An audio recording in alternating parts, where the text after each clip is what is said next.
J'espère que vous êtes toujours contents et joyeux et heureux de vous retrouver ici dans la présence du Seigneur et dans la présence des frères et des sœurs également.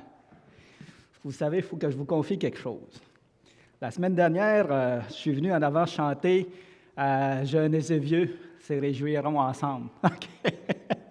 Ça m'a donné envie de refaire cette expérience-là. Puis j'avais d'autres chants que j'entendais pas beaucoup chanter ici, mais que peut-être qu'à un moment donné, je viendrai vous partager ces chants-là. Il y a des chants, je me souviens qu'à un moment donné, il y avait un projet qu'on puisse chanter en avant des chants en langue étrangère, comme le cambodgien, ainsi de suite. Puis entre autres, une langue qui m'attire spécifiquement, c'est l'hébreu. Je ne sais pas si vous connaissez certains chants hébreux, mais moi, j'en connais quelques-uns, puis des fois, ils sont entraînants aussi. Puis je me suis dit, des fois, peut-être chanter ça, hein? Hein? Non, en hébreu. En hébreu. Pardon? Oui, ça chante. Juste pour le fun, je ne sais pas si vous connaissez celui-ci. Inemato umanayim shewetachim gamyaha. Inemato umanayim shewetachim gamyaha. Inemato, lai lai lai lai lai lai lai lai lai lai. Inemato. En français, c'est « Ah, qu'il est doux, qu'il est agréable pour des frères de vivre ensemble. » Un jour, on chantera ça. Quand je vais m'améliorer un peu plus dans les chants. Vous savez qu'est-ce qui m'empêche de faire partie des groupes de chant? J'aime beaucoup chanter. Au début de ma vie chrétienne, je chantais ça, mais je chantais tout seul. Alors, si je faussais, ça ne me dérangeait pas, mais mon cœur était content de chanter et de se réjouir devant Dieu. Puis là, aujourd'hui, j'aimerais faire partie d'un groupe de chant, m'égayer, puis alléluia, mais je fausse. Alors, c'est ce qui me retient, Peut-être qu'un jour, je devrais prendre un cours de chant, puis améliorer ma voix, puis faire partie d'un groupe de chant, Dieu voulant, on ne sait pas. Alors, c'était juste pour vous dire ça, parce que toute la semaine, ça m'a trotté dans la tête, ça, cette affaire-là. Aujourd'hui,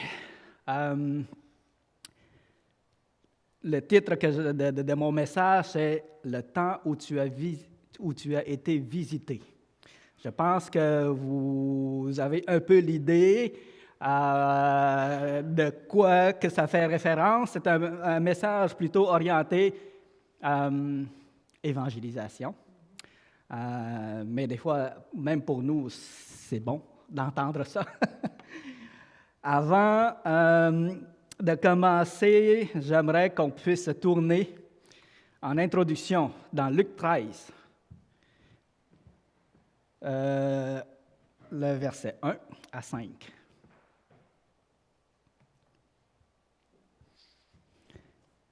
Luc 13, c'est affiché déjà, OK, c'est bon. En ce temps même, quelques personnes qui se trouvaient là racontaient à Jésus ce qui était arrivé à des Galiléens dont Pilate avait mêlé le sang avec celui de leur sacrifice. Alors, c'était pas beau à voir, c'était pas beau à entendre. Qu'ils font pitié. Alors, ils ont pris la peine de le mentionner au Seigneur Jésus. Comme c'est cruel. Et ils s'attendaient peut-être à une réponse de la part du Seigneur. Oui, c'est cruel. Ils ont mal fait. Voici la réponse que Jésus leur donne. Il leur répondit, « Croyez-vous que ces Galiléens fussent les plus grands pécheurs, fussent de plus grands pécheurs que tous les autres Galiléens, parce qu'ils ont souffert de la sorte? Non, je vous le dis. Mais si vous ne vous repentez, vous périrez tous également. » Wow! Ou bien, ces 18 personnes sur qui est tombée la tour de Siloé et qu'elle a tuées, croyez-vous qu'elles fussent plus coupables que les autres habitants de Jérusalem? Non, je vous le dis. Mais si vous ne vous repentez, vous périrez tous également. Tout le message. Ce n'est que l'introduction. Ce n'est pas sur ce verset-là que je veux m'arrêter. C'est sur une prophétie que le Seigneur Jésus a faite à Israël, mais une prophétie que j'entends bien s'appliquer dans la vie de tous ceux que le Seigneur a visités. Prions. Seigneur grand Dieu Tout-Puissant, merci Seigneur Dieu qu'un jour tu nous as visités, chacun de nous, et merci que tu nous as donné de répondre à ton appel, Seigneur. Tu as touché notre cœur et nous voici maintenant devant toi à te louer et t'adorer pour toutes tes œuvres, pour toutes tes bontés, pour ta miséricorde, Seigneur, comme on a mentionné ce matin, pour le grand salut que tu nous as donné en ton Fils Jésus, alors que nous savons qu'il y a beaucoup de monde qui ne croit pas en toi et dont le destin est le châtiment éternel. Alors nous prions pour que ton message, ta parole, puisse être entendue jusqu'aux confins de la terre et qu'il puisse toucher des cœurs et que des gens puissent encore venir à toi, Seigneur. Nous te remercions. Amen. Tournez avec moi dans Luc 19, le verset 41. Luc 19, 41, on va lire jusqu'à 44.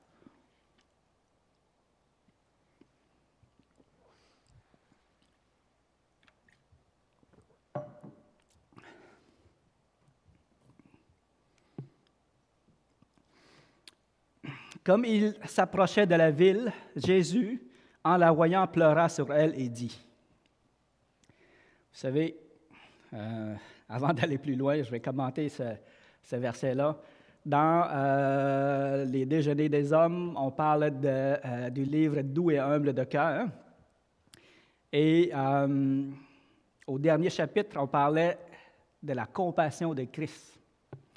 Puis ce qui est bon de faire le parallèle, ceux qui ont été là, vous savez de quoi je parle. Ce qui est bon de faire le parallèle, c'est que Jésus, il éprouve de la compassion,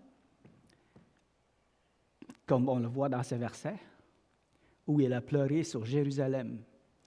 Mais sa compassion est parfaite et non pas comme la nôtre, parce qu'il est un être parfait qui n'a pas connu de péché. Sa compassion est parfaite. Alors que la nôtre peut être mêlée d'égocentrisme et peut-être de jugement ou d'idées préconçues, comme l'auteur du livre nous rapporte qu'à un moment donné, en ayant terminé une prédication, il sortait de l'église, il voyait un lépreux, un sans-abri, avec des vêtements décousus, déchirés, et les ongles, pas les ongles, même les doigts rongés, et il n'était pas beau à voir. Il a avoué qu'il a éprouvé un certain compassion.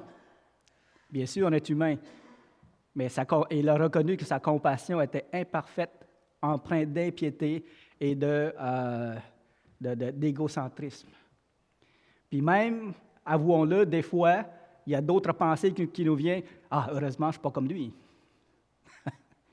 On est pécheurs, hein, des fois.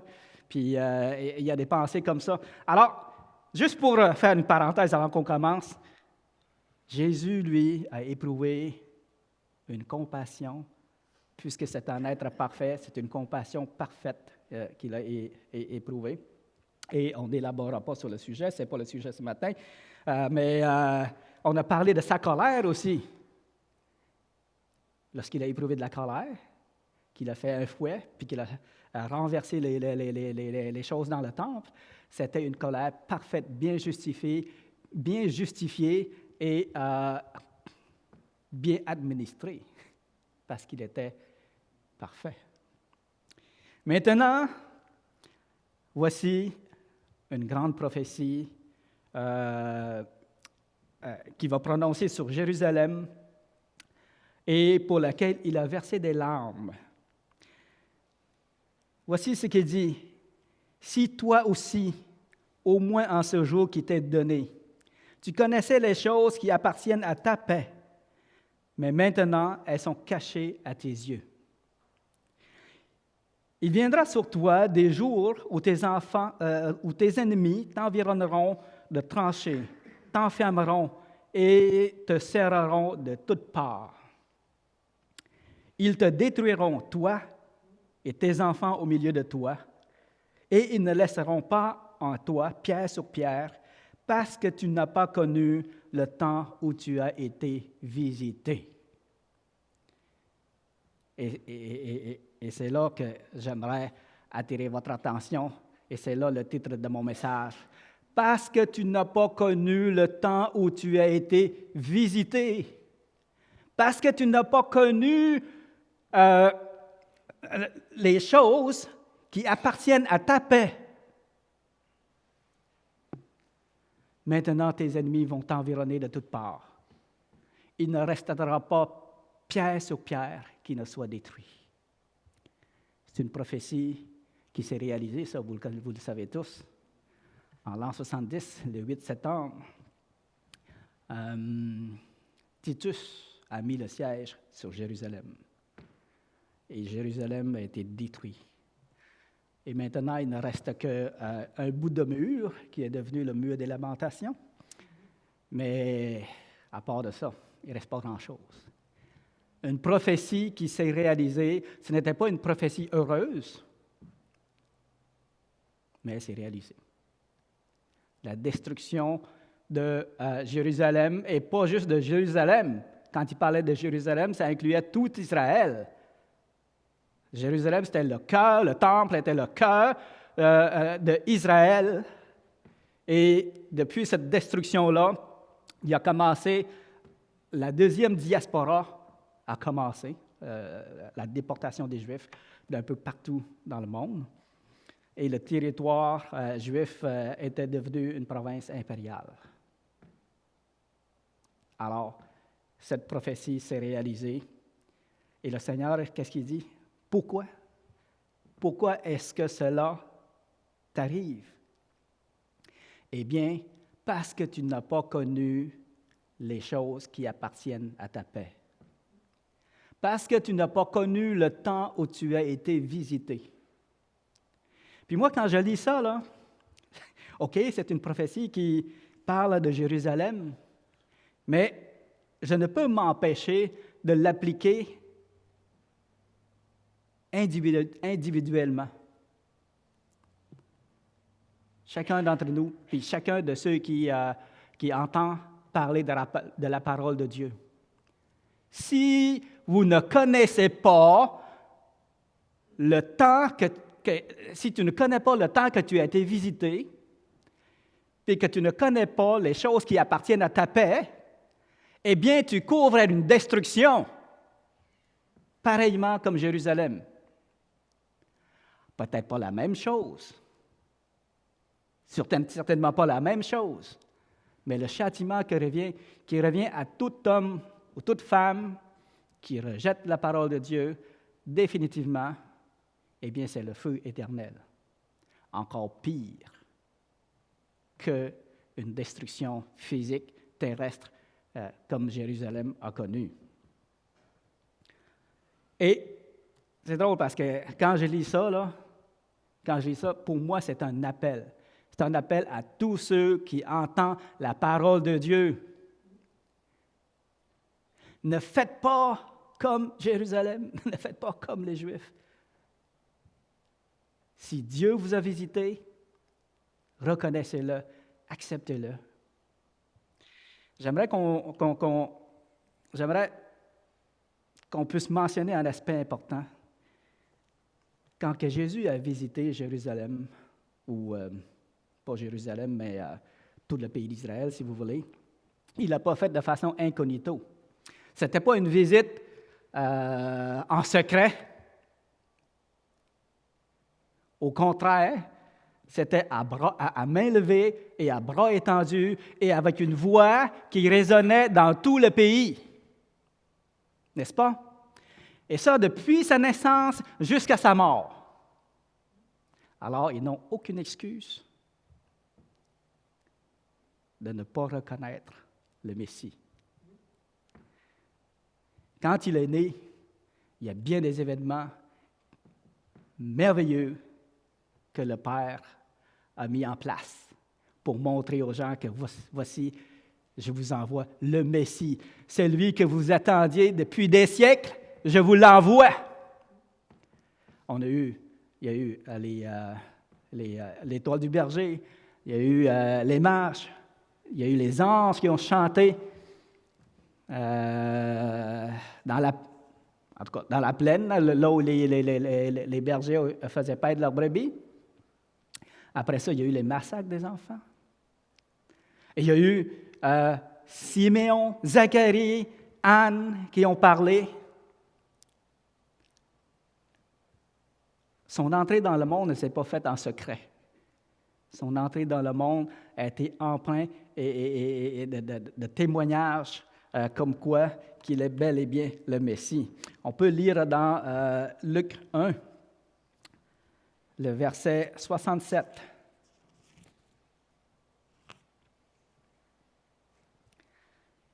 Cantique de Zacharie, qui était un sacrificateur qui était en fonction à ce moment-là. Et quand son fils Jean est venu au monde, Jean qui devait précéder le Seigneur Jésus-Christ, d'ailleurs, Jean lui-même est un témoignage qu'il rendait de qui allait être Jésus. Et Zacharie, animé par le Saint-Esprit, a prophétisé. Dans le verset 67, Zacharie, son père, fut rempli du Saint-Esprit et il prophétisa en ces mots. « Béni soit le Seigneur, le Dieu d'Israël, de ce qu'il a visité et racheté son peuple et nous a suscité un puissant sauveur dans la maison de David, son serviteur. »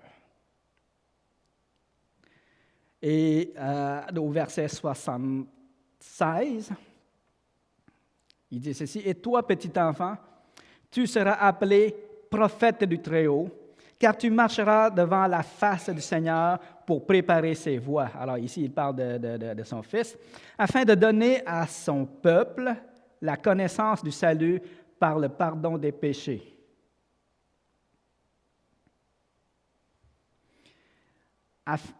Grâce aux entrailles de miséricorde de notre Dieu, en vertu de laquelle le soleil levant nous a visités d'en haut, pour éclairer ceux qui sont assis dans les ténèbres et dans l'ombre de la mort, pour diriger nos pas sur le chemin de la paix. Alors, c'est beau de lire ces paroles-là, cette prophétie-là sur le Seigneur Jésus, mentionnant qu'il est le soleil levant, venu d'en haut pour nous visiter, pour nous apporter la lumière, pour éclairer le chemin de la paix. C'est beau. Alors, voici pour sa naissance. Et vous savez comme moi que durant toute sa vie, le Seigneur Jésus a fait beaucoup, beaucoup de miracles. Beaucoup de miracles. Des fois, je me demande comment se fait-il que les Juifs, avec tout ça, ne croient pas en lui et le rejettent toujours. Dans Jean 10,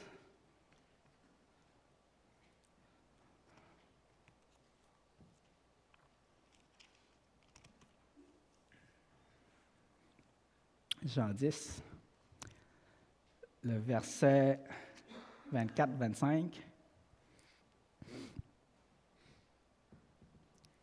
Les Juifs l'entourèrent et lui dirent, « Jusqu'à quand tiendras-tu notre esprit en suspens? Si tu es le Christ, dis-le-nous franchement. » Et voici ce que le Seigneur leur répond. Jésus leur répondit, « Je vous l'ai dit, et vous ne me croyez pas. Les œuvres que je fais au nom de mon Père rendent témoignage de moi. »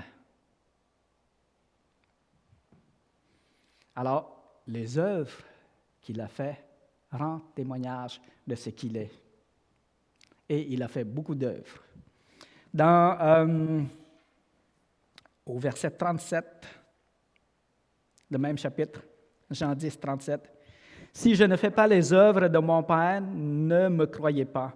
Mais si je les fais, quand même, vous ne me croiriez point. Croyez à ses œuvres, afin que vous sachiez et reconnaissiez que le Père est en moi et que je suis dans le Père. » Il affirme, il leur demande de croire au moins aux œuvres qu'il a faites. Parce que ces œuvres-là, ces miracles-là, rendent témoignage qu'il est venu de la part du Père pour leur salut, pour leur bien, pour leur délivrance qu'ils attendaient. Il leur disait, c'est moi qui suis le Christ. Mais vous ne me croyez pas. Jean 12.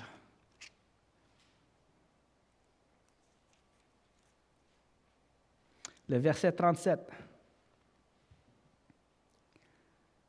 Malgré tant de miracles qu'il a fait en leur présence, ils ne croyaient pas en lui. Quand même fort, hein? Le verset 44 de ce même chapitre. Ici, le Seigneur qui, je l'imagine, il a un beau message dans son cœur qu'il veut apporter. Et là, il y a un élan dans son cœur. Il s'est mis à écrier. « Celui qui croit en moi, croit non pas en moi, mais en celui qui m'a envoyé. Et celui qui me voit, voit celui qui m'a envoyé. Je suis venu comme une lumière dans le monde, afin que quiconque croit en moi ne demeure pas dans les ténèbres. »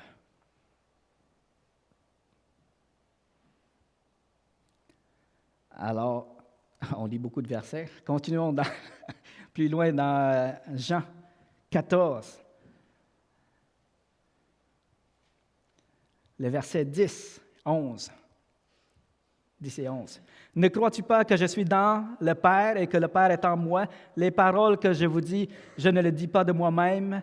Le Père qui demeure en moi, c'est lui qui fait les œuvres. Croyez-moi, je suis dans le Père et le Père est en moi. Croyez du moins à cause de ses œuvres. » Alors, bien entendu, ici, il parle à ses disciples, mais à plusieurs reprises, le Seigneur leur parlait et leur disait, « Croyez en moi.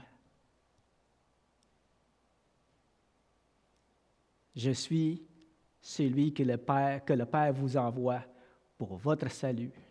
Dieu vous a visité, Dieu vous visite. Croyez en moi. » Puis, dans Matthieu 12, le verset 41 et 42, on voit aussi un autre, je pourrais dire, des reproches que le Seigneur va faire au peuple juif du fait qu'il ne croit pas en lui. Puis j'aime bien cette comparaison-là, dans ce chapitre-là. Matthieu 12.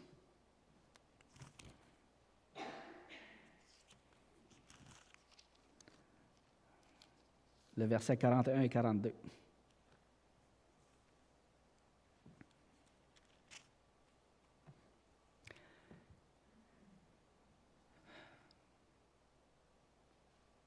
On peut lire à partir de 38 pour avoir le contexte. Alors, quelques-uns des scribes et des pharisiens prirent la parole et dirent, « Maître, nous voudrions te voir faire un miracle. » Comment demandes-tu un miracle après tous les miracles qu'il a faits? Il a répondu, « Une génération méchante et adultère demande un miracle. Il ne lui sera donné d'autre miracle que celui du prophète Jonas. Car de même que Jonas fut 3 jours et 3 nuits dans le ventre d'un grand poisson, de même le Fils de l'homme sera 3 jours et 3 nuits dans le sein de la terre. » Alors, il parle de sa mort et de sa résurrection. Et voici ce qui est intéressant.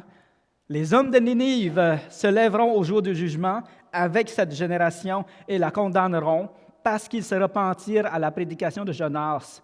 Et voici, il y a ici plus que Jonas. Est-ce que vous comprenez cette différence-là? Jésus est en train de leur dire, écoutez, là,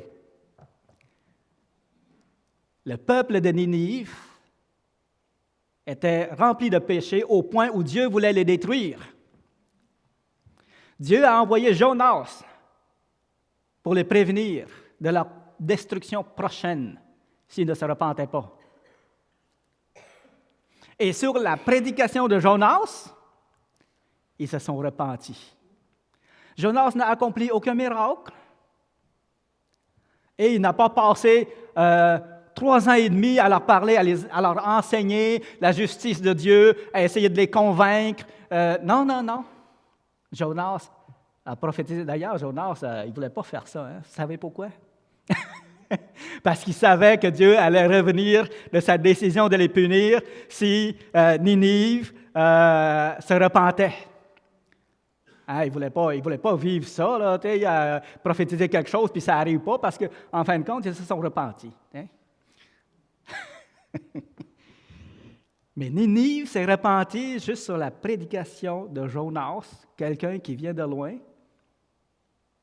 Je ne sais pas jusqu'à quel point ils connaissent cet homme-là, mais ils se sont repentis.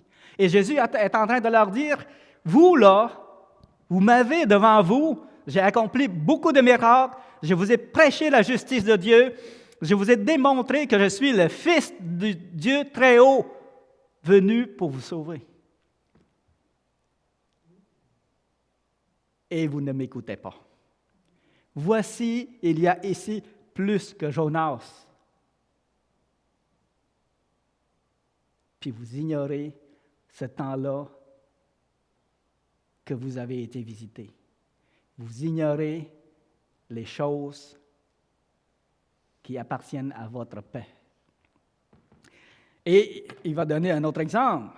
La reine du Midi, le verset 42, la reine du Midi se lèvera au jour du jugement avec cette génération et la condamnera parce qu'elle vint des extrémités de la terre pour entendre la sagesse de Salomon. Et voici, il y a ici plus que Salomon.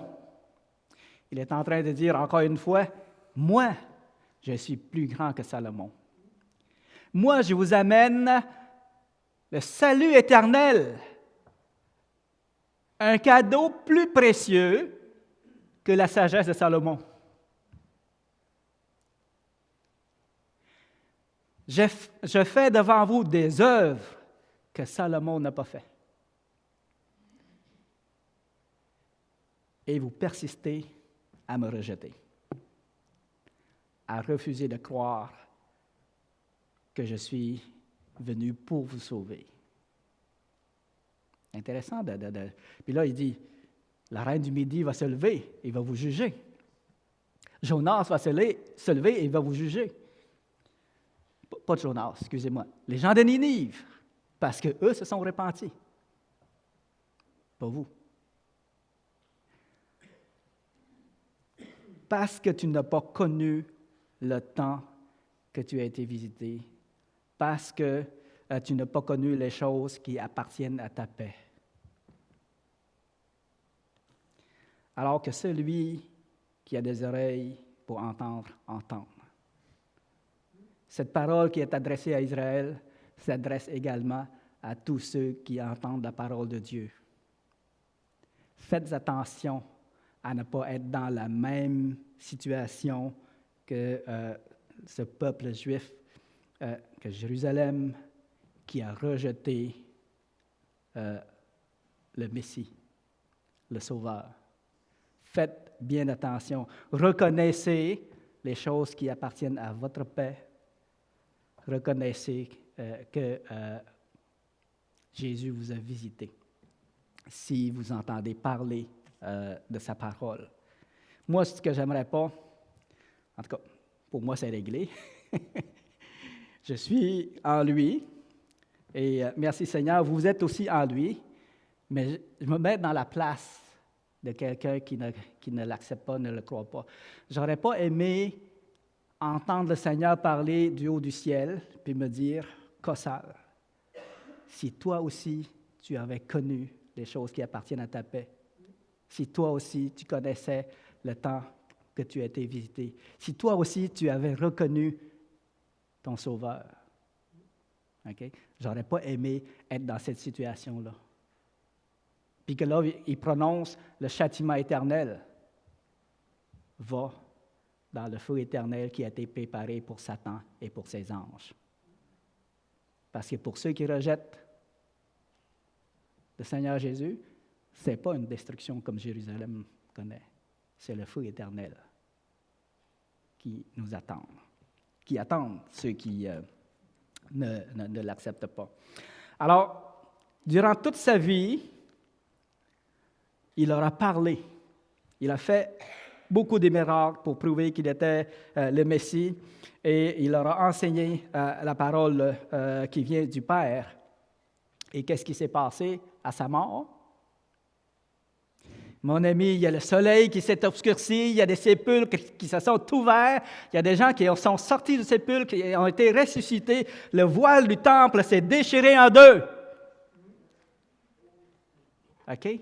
Alors, tous ceux qui étaient religieux, ces événements-là ne se passaient pas de façon inaperçue. Le Seigneur n'était pas venu de façon incognito sur la terre.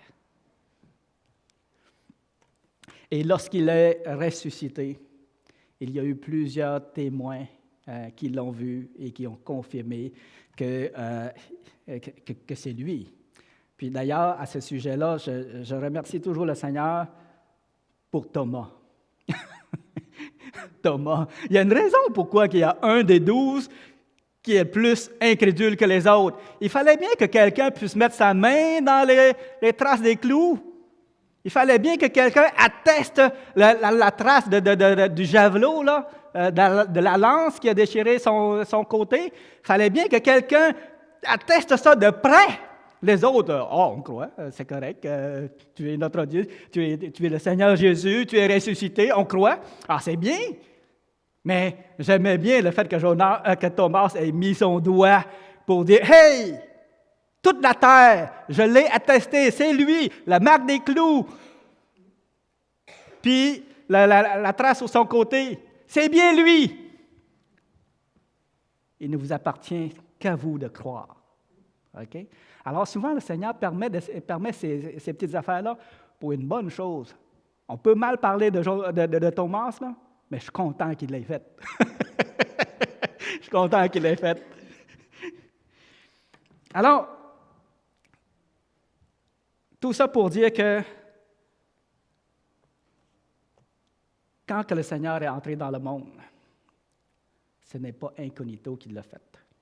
Puis quand que le Seigneur veut entrer dans la vie de quelqu'un, ça ne se fera pas de façon incognito non plus. Le Seigneur va vous parler, le Seigneur va vous adresser, le Seigneur va vous achaler, puis peut-être même vous allez vous rébeller, comme Israël.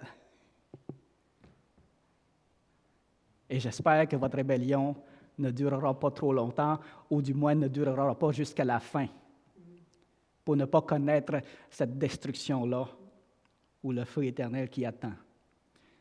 Mais j'espère que votre rébellion est temporaire et que ça vous amène à le connaître un jour. Puis ça se peut que vous n'ayez pas de rébellion aussi, comme moi, quand j'ai commencé à lire la Bible. Je buvais les paroles de la Bible et je croyais. Je n'avais pas éprouvé aucune rébellion. Puis merci Seigneur. C'est grâce à lui tout ça. Alors, c'est là mon message aujourd'hui. Pour tous ceux qui écoutent sur Internet, et peut-être des gens qui sont dans la salle qui n'ont pas pris de décision encore, je vous invite à y réfléchir. Cette prophétie, à chaque fois que je lis, ça me parle. Même si je suis sauvé, ça me parle pareil. Parce que ça parle du salut, là. Ça parle du salut, ça parle d'accepter le Seigneur. Ça parle de reconnaître qui il est, puis ce qu'il est venu faire sur la terre. Puis ça parle de l'accepter pour être sauvé. Prions ensemble. Seigneur, grand Dieu Tout-Puissant, Merci, Seigneur, vraiment pour ce si grand salut que tu nous as donné, Seigneur. Ton Fils qui est venu en Israël, qui a fait beaucoup des œuvres grandioses et qui a prouvé qu'il était le Christ, le Messie, et qui maintenant aussi cogne à nos portes, aux portes de ceux qui entendent ta parole, Seigneur Dieu. Alors, je te prie afin que ta parole soit entendue et reconnue et qu'il y ait des gens qui viennent encore à toi, Seigneur. Nous t'en prions. Amen.